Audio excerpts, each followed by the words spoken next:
China desires to be an agriculturally strong nation. What does that mean to you?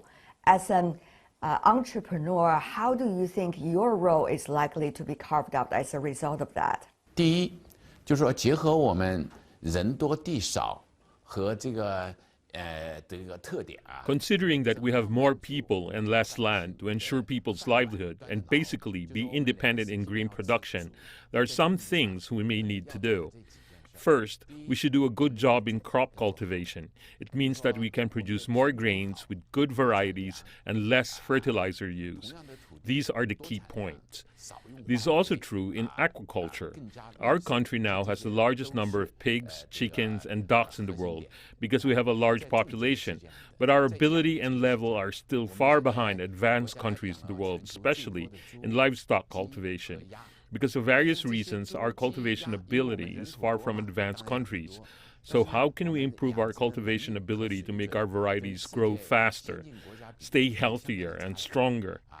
All these are cultivation related. Some people say that breeding is as important as chips, and some people say that breeding is equal to pig chips.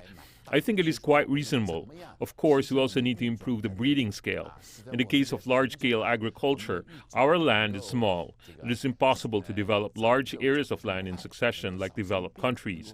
So achieving mechanization on limited land and arming our agriculture with digitalization to reduce labor and to achieve a greener, more productive agriculture with less use of chemical fertilizers are the problems that we must solve. I think the goal of agricultural power is very important. We agricultural enterprises are deeply aware of the responsibility. We need to work harder together in this area to improve the overall capacity of agriculture. Now, about food security, which you mentioned, we see geopolitical tensions having huge impact on the food security issue for many populations in developing and emerging economies.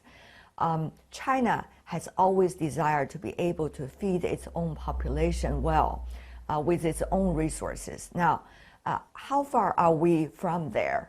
我理解这个粮食安全是广义的粮食安全。 I understand food security in a broad sense. Some people simply believe that as long as we have enough food, we have food security, which is not the case. When China was underdeveloped, people consumed more grains, about 1 jin per person per day. But today, our people eat less grain and consume more meat, eggs, and milk. That is to say, the structure of people's consumption has changed fundamentally. So about 3 or 4 liang of food per person per day is enough. Meat, eggs, and milk may have better energy, protein, vitamins, and various nutrients. This is an important sign of China's economic development and the improvement of people's living standards in recent years. The demand for meat, eggs, and milk has increased, and more than half of our grains are used for feed production, which will eventually be converted into the production of meat, eggs, and milk. That is to say, the development of the feed industry is particularly important for food security. It's one aspect I consider important. Now, China has put forward the food crop production strategy based on farmland management and technological application. The food crop production strategy based on farmland management indicates that land is an important resource.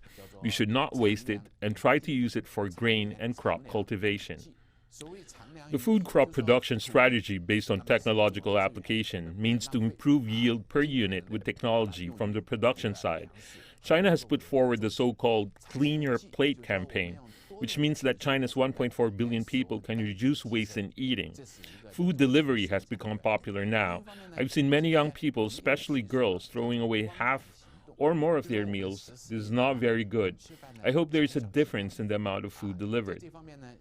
The Clean Your Plate campaign is the other aspect I consider important. Thirdly, I think it is particularly important for enterprises using grain to be efficient. Our group is a feed production and breeding enterprise. We produce nearly 30 million tons of feed a year with grains, which may be the largest feed production in the world. The vast majority of feed is grain. What is grain? It is corn, soybean meal, sorghum, and wheat, all of which are produced in China. Our grains for northeast China and northern China are produced domestically, but some need imports, especially soybeans and soybean meal. China imports a considerable amount of soybeans every year to extract oil and make protein in feed. We use the largest amount of soybeans for oil extraction and food production. So I wonder whether Chinese enterprises can work harder to save grains. 能否呢？我们的企业做一个努力，我们节约用粮。 Now, Mr. Liu, the geopolitics is having an impact on the economies around the world, probably on the global supply chains and on the imports. All of these has an impact on your industry, the agriculture industry. As an entrepreneur, how do you see these unpredictabilities and uncertainties? How can you be prepared? 我认为啊，我们不单单要节约用粮。 Besides saving grains, I think we should also standardize and organize land use and optimize the supply and marketing channels.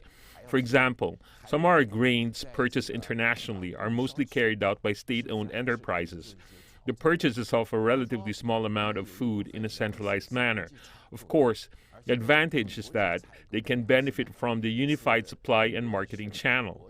But I think today, China's largest consumer of grain is feed enterprises, and 95% of which are private enterprises. Wouldn't there be more markets if private enterprises can negotiate directly with foreign suppliers?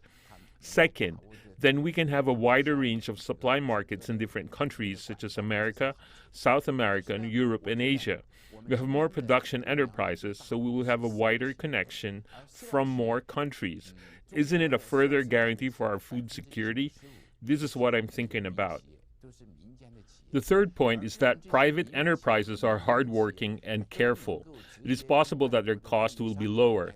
If the cost of our imported grain and our grain as a whole is low, it will reduce the feed cost, the breeding cost, and the price of meat, eggs, and milk, which is actually beneficial to China's people. This will not only benefit our people, it will create more markets for purchase and further guarantee our food imports. This is my concern. I wonder if we can put more efforts in this regard. I hope that the country can continue to pursue marketization in the new era and further open up. I hope that the country can continue to pursue marketization in the new era and further open up. 新格局下继续的市场化，继续的放得更开一些的。